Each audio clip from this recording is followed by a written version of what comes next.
गांधी लगातार वोट चोरी का मुद्दा सबूतों के साथ मुखरता से उठा रहे हैं। आज रामलीला मैदान में इस महारैली का आयोजन किया गया है।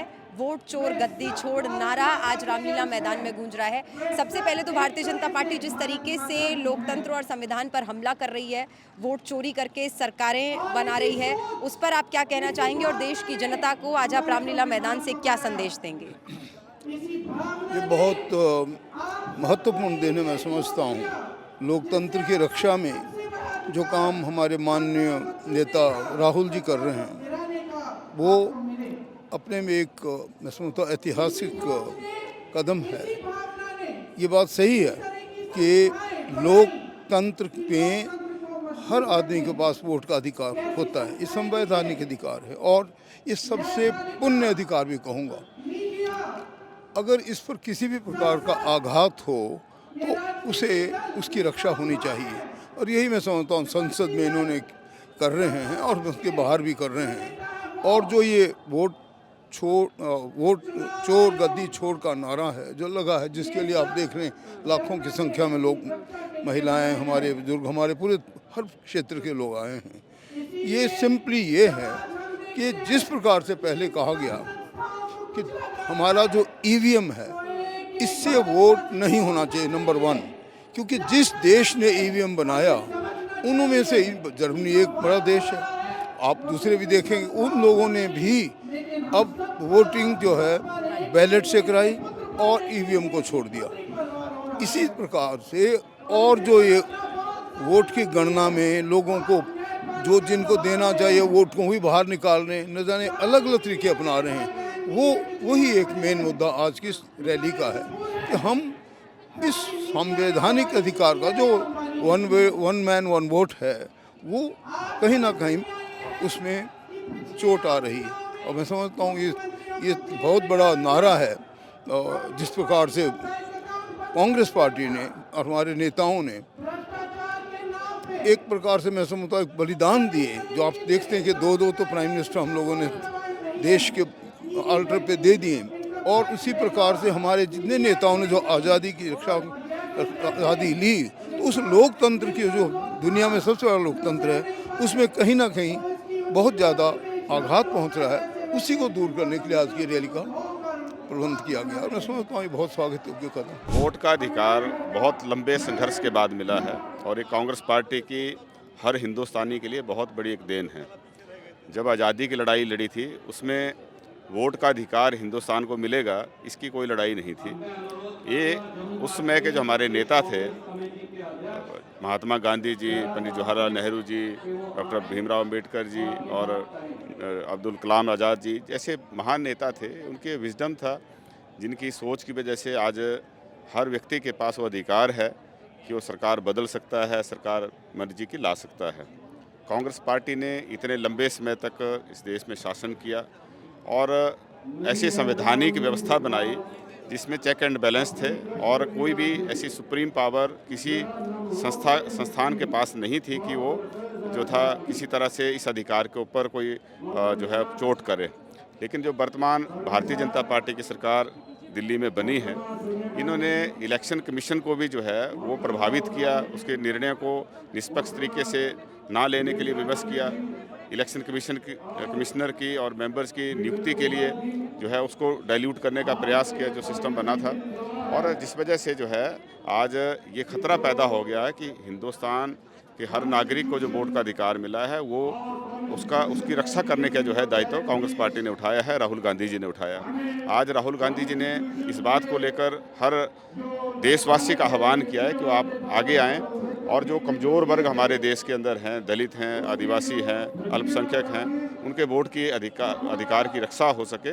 आपको मैं हिमाचल का उदाहरण सामने रखना चाहता हूँ। दिसंबर 2022 में हिमाचल में चुनाव हुए, हमारी 40 सीटें जीती और 3 आज़ाद उम्मीदवार थे, उन्होंने भी हमें समर्थन दिया। उसके बाद जब राज्यसभा का चुनाव आया, भारतीय जनता पार्टी के पास पूर्ण बहुमत नहीं था कि वो अपनी सीट राज्यसभा की जीत सके, इसलिए इन्होंने चोर दरवाज़ा अपनाया, वोट की चोरी की और हमारे 6 विधायकों के वोट चोरी कर लिए और 3 आज़ाद जो विधायक जीते थे उनको ईडी और सीबीआई के दबाव में जो है कई तरह के प्रलोभन देके जो है उनको अपने पक्ष में कर लिया। लेकिन हम धन्यवादी है हिमाचल की जनता के, छोटा प्रदेश है लेकिन हमेशा जो है दिशा देने का काम करता है। हमारे लोग बहुत समझदार हैं, उन्होंने इन वोट चोरों के हाथ में जो है वो सत्ता नहीं सौंपी, और जिन लोगों ने दगा दिया, जिन्होंने अपना ईमान बेचा, आज 9 में से 6 विधायक जो हैं घर बिठा दिए। कांग्रेस की पहले भी 40 सीटें थी और आज हमारी दोबारा 40 सीटें हुई हैं। एक बहुत बड़ा उदाहरण है वोट चोरी का, क्योंकि भारतीय जनता पार्टी जब चुनाव नहीं जीत पाती है तो ये गलत तरीके अपनाते हैं। ऐसी वोट चोरी इन्होंने जो है मध्य प्रदेश में की, कर्नाटक में की, उससे महाराष्ट्र में की और दूसरे प्रदेशों में की। कर्नाटक में तो बाद में दोबारा चुनाव हुए, लेकिन इससे पहले मणिपुर में भी हुआ। तो इस तरह से जहाँ पे ये सीधे तौर पे सत्ता में नहीं आ पाते, वहाँ वोट चोरी, चाहे विधायकों की चोरी करते हैं या दूसरे दबाव बनाते हैं, इस तरह से करते हैं। और अब नया अभियान इन्होंने शुरू किया है कि SIR के माध्यम से जो है जो कांग्रेस के समर्थित परिवार हैं उनके कईयों के वोट ही गायब कर देते हैं। ये हमारे प्रदेश में भी होता था, लेकिन बड़े पैमाने पे अब जो है इन्होंने करना शुरू कर दिया।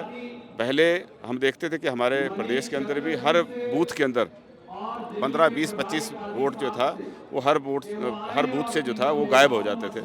लेकिन उसका पता तब चलता था जब लोग वोट डालने जाते थे। जिन लोगों ने हमें पंचायतों में वोट डाले होते हैं, शहरी निकायों में वोट डाले होते हैं, अचानक उनके विधानसभा या लोकसभा में जो है वोट गायब हो जाते हैं। तो ये बहुत वैलिड पॉइंट जो है राहुल गांधी जी ने उठाया है, और हमें उम्मीद है कि इलेक्शन कमीशन निष्पक्ष तरीके से काम करेगा। हर हिंदुस्तान के नागरिक को जो उसको वोट का अधिकार कांग्रेस पार्टी ने संघर्ष के बाद दिलाया है वो बरकरार रहेगा। जो अधिकार हमें मिला है उसका संरक्षण करना हर हिंदुस्तानी जानता है, और राहुल गांधी जी के नेतृत्व में जो अभियान कांग्रेस पार्टी ने शुरू किया है, हम इसको आगे ले जाएंगे और हर वोटर के अधिकार की रक्षा करेंगे। हिंदुस्तान की खूबी ये है कि यहाँ पर लोकतंत्र है, और लोकतंत्र का जो है एक ही तरीका होता है, उसमें चुनाव के ज़रिए जो हम अपनी सरकारें बनाते हैं। और उसमें भी अगर हमारे वोट डालने का अधिकार अगर उसके ऊपर किसी तरह से उसको कमज़ोर किया जाता है, या लाखों लोगों के वोट जो है वोटर लिस्ट से गायब कर दिए जाते हैं, तो फिर ये लोकतंत्र जो है फिर रहेगा नहीं, फिर तो यहाँ तानाशाही हो जाएगी। तो ये जो नारा दिया है कि वोट चोर गद्दी छोड़, ये सही समय पर सही नारा जो है राहुल जी ने दिया है, और पूरे देश की जनता को इसके ऊपर चिंतन करना है। अगर हमने लोकतंत्र को बचाना है, अगर हमने संविधान को बचाना है, तब एक ही तरीका है कि ये जो आज मोदी सरकार हर प्रदेश के अंदर SIR के माध्यम से लाखों लोगों को वोटों से वंचित कर रहा है, इसको हमें चुनौती देना है। उसकी बहुत सख्त आवश्यकता है, तभी ये देश लोकतांत्रिक रह सकता है, तभी हमारा संविधान जो है बच सकता है, तभी जो है सभी वर्गों के लोग जो कश्मीर से कन्याकुमारी तक ये देश एक अखंड भारत है, वो तभी अखंड रह सकता है जब आप लोकतांत्रिक मूल्यों को आदिमान देंगे।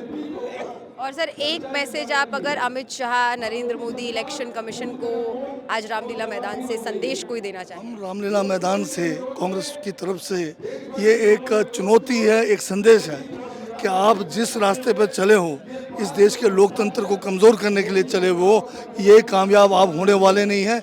क्योंकि ये वो पार्टी है कांग्रेस जिसने देश की आज़ादी में भी महान कुर्बानी दी है, आज़ादी के बाद भी कुर्बानी दी है, और इस लोकतंत्र को बनाने और बचाने में हमेशा कांग्रेस का ही बहुत बड़ा योगदान रहा है। और कांग्रेस कभी भी जो आपके जो नापाक मंसूबे हैं वो पूरा जो है इनके होने नहीं देंगे। देखिए, ये जो बीजेपी का अमित शाह जी और मोदी साहब का एजेंडा है, ये जो वोट है उसको बिखरा जाए, उसको एक फ्रॉड करा जाए। एक ही वोटर के जो इनके कार्यकर्ता हैं उनके 5-5, 8-8, 10-10 वोटें बनाई जाएं।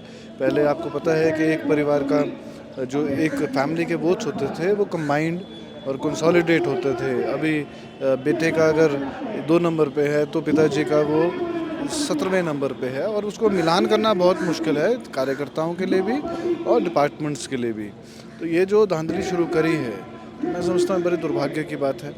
और कुछ लोगों के वोट जो है, जैसे आपने बिहार में देखा है, इतने लाख लोगों के वोट जो है वो काट दिए गए हैं, जो क्योंकि आइडेंटिफाइड होते हैं। अगर आप किसी मोहल्ले में जाएंगे तो आइडेंटिफाइड होते हैं लोग कि this voter is of a Congress voter और बीजेपी वोटर, जो इनको लगता है कि केवल अपने कार्यकर्ताओं में ही वोट रहे और बाकियों के हम लोग वोट काट के वन साइडेड जो है वो काम करें। बड़े दुर्भाग्य की बात है, और देश जो है वो गर्त की ओर जो है वो जा रहा है।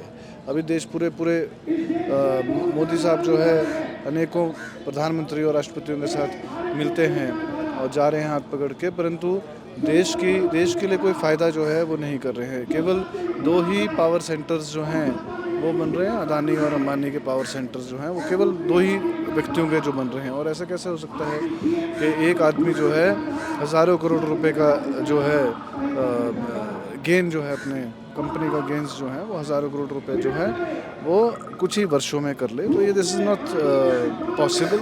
मैं समझता हूँ ये जो पूंजीपतिवाद हो रहा है, जो ये ला रहे हैं, गरीब आदमी जो है और गरीब होता जा रहा है, मिडिल क्लास भी गरीब होता जा रहा है, और जो 3-4 लोग हैं पूरे देश के, यही आने वाले समय में पूरे देश को फाइनेंशियली भी कंट्रोल करना चाहेंगे और पॉलिटिकली भी।